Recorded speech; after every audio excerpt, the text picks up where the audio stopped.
अस्सलाम वालेकुम, मैं हूं नजमुल हसन बाजवा। नाज़रीन, आज की ये मेरी वीडियो बाकी तमाम तर वीडियो से मुख्तलिफ है। आज की ये मेरी वीडियो बाकी उन तमाम वीडियो से इसलिए मुख्तलिफ है क्योंकि इसमें जो चीज़ें, जो वीडियोस, जो तस्वीरें आपके साथ शेयर कर रहा हूं मैं, और जो मैं करने जा रहा हूं वो आज से पहले मैंने शेयर नहीं की हैं। आज जो बातें मैं अपनी वीडियो में करूंगा वो बड़ी मुख्तलिफ होंगी। आप मेरा अंदाज बदला हुआ देखेंगे क्योंकि आज की ये वीडियो मैं अपने दिल से बना रहा हूं और इस वीडियो में मेरे जज्बात शामिल हैं। आपसे बस एक ही दरखास्त है कि आपने इस वीडियो को एंड तक देखना है और दूसरों तक पहुंचाना है, क्योंकि इस वीडियो की और इन चीजों की जो आज मैं आपको दिखाऊंगा, नाज़रीन, हमें सबसे ज्यादा इस वक्त जरूरत है। मैं ज्यादा तमहीद नहीं बांधूंगा, ज्यादा कुछ इमोशनल लेक्चर भी डिलीवर नहीं करूंगा, लेकिन मैं आपसे फिर वही बात करूंगा नाज़रीन, जो आज मैं आपके साथ शेयर करने वाला हूं वो बहुत मुख्तलिफ है। नाज़रीन, इंडिया में इस वक्त आग लगी हुई है। भारत में इस वक्त कोहराम बपा है। इस वक्त लाशें ही लाशें हैं। हर तरफ यही देखा जा रहा है कि सिर्फ और सिर्फ जहां तक देखते हैं आपको एक कहर नजर आता है। बहुत इंडिया इज ब्लीडिंग और इंडिया में बहुत बुरे हालात हैं। इंडिया में नाज़रीन एक तस्वीर ने आग लगा दी। वो तस्वीर मैं आपके साथ स्क्रीन पे शेयर करने जा रहा हूं। इस तस्वीर में ये देख सकते हैं कि एक खातून जो है वो सिलेंडर लिए अपनी सिर्फ जान बचाने के लिए मुंह पे मास्क लगाए, वो ऑक्सीजन मास्क, वो सड़क पे बैठी है। उसका कोई मददगार नहीं है, बेयारो मददगार। और भारत के हालात इस वक्त बहुत बुरे हो चुके हैं, शदीद दुख है। मैं आपसे ये दरखास्त करना चाहूंगा नाज़रीन, जो लोग तो मुझे पाकिस्तान से देख रहे हैं वो तो इस बात को समझेंगे, जो भारत से देखते हैं उनमें भी बड़ी तादाद में लोग समझेंगे, लेकिन कुछ मोदी के टट्टू मौजूद हैं जो मुझे पता नीचे फिर भी कमेंट करेंगे। मैं कहूंगा इस वीडियो को अपने तासुब की ऐनक उतार के, अपने अहंकार की पट्टी अपनी आंखों से उतार के इस वीडियो को देखिएगा। नाज़रीन, इस वीडियो ने, इस तस्वीर ने जो मैंने आपके साथ शेयर की, इस औरत की तस्वीर ने भारत में आग लगा दी। और उसके बाद जो भारत में हुआ सो हुआ। पाकिस्तान में एक अजीब इमोशनल चीजें हमने देखी और पाकिस्तान में एक ऐसी वेव हमने देखी कि भारत से मोहब्बत का पाकिस्तानियों ने खुलकर इजहार किया। और वो किस तरह से किया, ये बताने से पहले मैं आपको एक और वीडियो दिखाना चाहता हूं।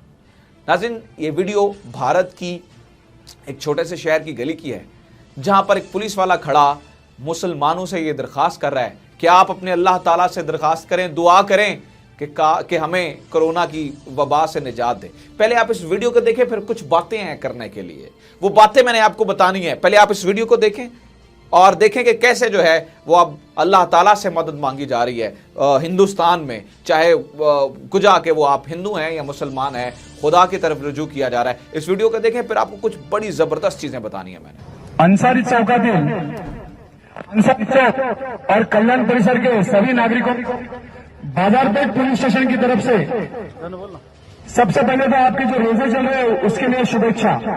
आप सभी लोगों के अच्छे गुजरे और अल्लाह का मुराद पूरी करे। साथ में हम दरख्वास्त करेंगे, आप जो नमाज अदा करते हैं, अल्लाह ताला से गुजारिश कीजिए कि ये जो कोरोना गए साल से हमारे लोगों को लेके जा रहा है, तकलीफों में डाल रहा है, वो दूर करे। और मुझे यकीन है, मैंने सुना है तरावी की नमाज होती है, बहुत जल्दी सुनी जाती है, तो तहे दिल से आप नमाज में यही मांगना कि ये कोरोना हमारे शहर से, हमारे देश से चले जाए। दोस्तों, तो नाज़रीन, आपने ये वीडियो देखी जिसमें एक भारतीय पुलिस वाला मुसलमानों से ये दरखास्त कर रहा है कि आप अल्लाह ताला से दुआ करें। ये एक बहुत गुडविल जेस्चर है, बड़ी जबरदस्त बात है। लेकिन इसके ऊपर बात करने के लिए मेरे पास दो चार चीजें हैं, लेकिन उससे पहले मैं आपको कुछ और चीजें दिखाना चाहता हूं। नाज़रीन, भारत में यह मामला हुआ, पाकिस्तानियों के दिल में मोहब्बत किस तरह से उभर के सामने आई है। पहले आप इमरान खान का एक ट्वीट मैं आपको पढ़ के सुनाता हूं। यह ट्वीट अंग्रेजी में भी है और उर्दू में भी है। मैं उर्दू वर्जन आपको पढ़ के सुना रहा हूं, जिसमें उन्होंने कहा, मैं कोरोना की मोहलिक तरीन लहर का सामना करने वाले हिंदुस्तानी अवाम से यकजहती का इजहार करता हूं। हम अपने हमसाये समेत दुनिया भर में वबा की जद में आने वालों की जल्द शिफायाबी के लिए दुआगो हैं। इंसानियत पर हमला और इस आफत का हमें बाहम मिलकर मुकाबला करना चाहिए, इमरान खान की जानिब से ये कहा गया। और इमरान खान ने जो है वो गुडविल जेस्चर दिखाया। इसके बाद पाकिस्तान में जो कुछ हो रहा है आप सोच नहीं सकते। तारीख में पहली बार हम देख रहे हैं कि पाकिस्तानी खुल के हिंदुस्तानियों के लिए सामने आ रहे हैं। ये इस वक्त मैं आप अपनी स्क्रीन पे जो हमारे पाकिस्तान में जो ट्विटर पे जो ट्रेंड हो रहा है वो आप देख रहे होंगे। इसमें जो सबसे पहले जो टॉप ट्रेंड है, नंबर 1, वो चल रहा है hashtag Pakistan stands with India. Pakistan Hindustan के साथ खड़ा है।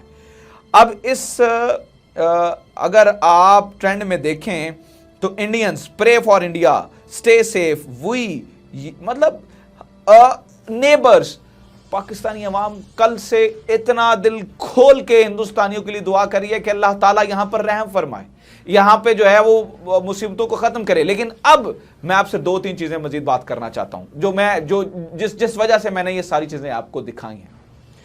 नाज़रीन, पाकिस्तानियों ने और हिंदुस्तानियों ने इस बात का फैसला करना है कि हम चाहते क्या हैं। यह मौका है, आज बहुत बड़ा मौका है कि हम इस पर फैसला कर सकें। आपको पता है इंडिया में ऑक्सीजन नहीं है, पाकिस्तान अपनी वैक्सीन नहीं बना पा रहा, ठीक है, दोनों तरफ से मसला है। वहां पे ऑक्सीजन, यहां पे हमारे बहुत सारे लोगों को ऑक्सीजन नहीं लगी। मैं खुदारा ये कहता हूं कि मोदी के टट्टू यहां पर ना आए, ठीक है, मुझे पता है, मैंने दोबारा अगेन कहा कि पाकिस्तान और हिंदुस्तान दोनों में मुझे चाहने वाले मौजूद हैं, लेकिन कुछ मोदी के टट्टू हैं जो यहां पर आके नीचे मुझे फिर भी इतनी अच्छी बात पे भी जो है वो मेरी बदतरीफी करेंगे। मैं ये कहना चाहता हूं, इसी महीने हमने 2 मिसाइल जो है वो उनका तजुर्बा किया है, पाकिस्तान ने भी और हिंदुस्तान ने भी, और एक के पास वैक्सीन की कमी है, एक के पास जो है वो ऑक्सीजन की कमी है। खुदारा हम किस तरफ जा रहे हैं। और दूसरा, जो मैं इस चीज को बड़ा अप्रिशिएट करता हूं कि वो पुलिस वाले ने जो है वो अल्लाह से मदद मांगने के लिए कहा, लेकिन मैं एक सवाल भी करना चाहता हूं। अभी आपको पता है कि यूएस की एक रिपोर्ट आई है जिसमें उन्होंने इंडिया को ब्लैक लिस्ट करने की बात की है कि जहां पे मजहबी आज़ादी नहीं है। ठीक है, मुसीबत में, परेशानी में खुदा से आप मदद मांग रहे हैं, अल्लाह ताला से मदद मांग रहे हैं, लेकिन खुशी में भी ये देखा करें, क्योंकि जिस तरह से मुसलमानों का कत्लेआम वहां पर होता है, जिस तरह से मुसलमान, मतलब मैं ये मौका नहीं है ये बातें करने का, लेकिन मैं एक सिर्फ हिफ्ज़ मा तक़द्दुम याद दहानी के लिए बात कर रहा हूं कि जो कुछ वहां पे होता है वो भी किसी से ढका छुपा नहीं है।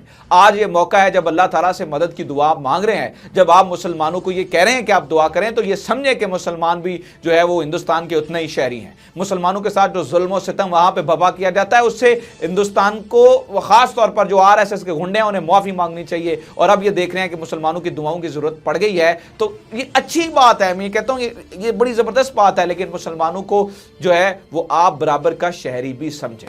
दूसरी बात जो मैं करना चाह रहा था वो ये, आज भारत सांस नहीं ले पा रहा है, तो आज पाकिस्तान उसके साथ खड़ा हो गया। कश्मीर पिछले 70 सालों से सांस नहीं ले पा रहा है। कश्मीर में पिछले 70 सालों से जो खून की नदियां बहाई जा रही हैं वो सबके सामने है।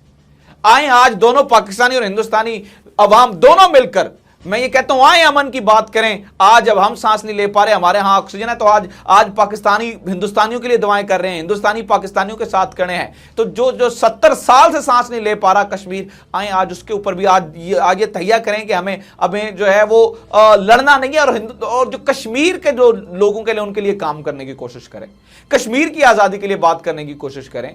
ठीक है, दोनों पाकिस्तानी और हिंदुस्तानी दोनों मिलकर, ठीक है, कम से कम माहौल हिंदुस्तानी कम से कम इतना तो प्रेशराइज कर सकते हैं। ठीक है, आप, मुझे पता है आपकी हुब्बुल वतनी जो है, आप इतने मुहब्बत वतन है, आप ये नहीं चाहते कश्मीर जो है वो हिंदुस्तान के हाथ से जाए, लेकिन कम से कम आप इतना तो कर सकते हैं, अपनी गवर्नमेंट को प्रेशराइज तो कर सकते हैं कि जो वहां पर जो कत्लो गारत का बाजार गर्म किया हुआ है उसे ठंडा कर दें, वहां पर कर्फ्यू खत्म कर दें, रमजान में कर्फ्यू लगे हुए हैं, वहां पर चीजें आसान हो जाए। आए दोनों मिलकर वादा करें, आए दोनों मिलकर बात करें। आज पाकिस्तान भारत के साथ खड़ा हो गया और इंशाल्लाह जब तक ये वबा खत्म नहीं होगी खड़ा रहेगा। ईदी ने, आपको मैं ये भी बता दूं, एक लेटर लिखा है नरेंद्र मोदी को, जिसमें उन्होंने कहा जी हम अपनी एम्बुलेंसेस देने के लिए तैयार हैं, हम अपनी एम्बुलेंसेस देते हैं आपको, हमारा एक फ्लीट यहां से जाता है एम्बुलेंसेस का, जो जहां पे जो है वो जाके हिंदुस्तान के अस्पतालों तक ऑक्सीजन पहुंचा सकता है।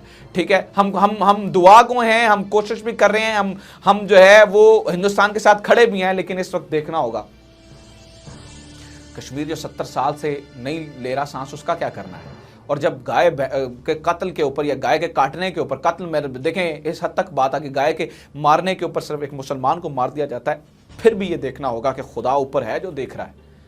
आज जब मुसलमानों से मदद के लिए कहा जा रहा है, दुआ के लिए कहा जा रहा है, तो हमें फिर तब भी याद करना पड़ेगा। और मेरे ख्याल से ये मौका लड़ने का नहीं है। आए मिलकर बैठे, अमन की बात करें, और आए कश्मीर के लिए बात करें, उन तमाम लोगों के लिए बात करें जिनको सांस नहीं आ रहा है, जो घुटे हुए हैं, जो दबे हुए हैं, जो मरे हुए हैं।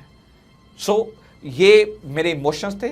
ये वीडियो जो है वो इस वक्त बनाने का मकसद ये था कि मैं सॉलिडेरिटी शो कर सकूं, मैं इजहार यकजहती कर सकूं हिंदुस्तानियों के साथ, और मैं कर रहा हूं। और मैं इजहार यकजहती कर रहा हूं कश्मीरियों के साथ भी, क्योंकि कश्मीरियों को हम भूल नहीं सकते हैं।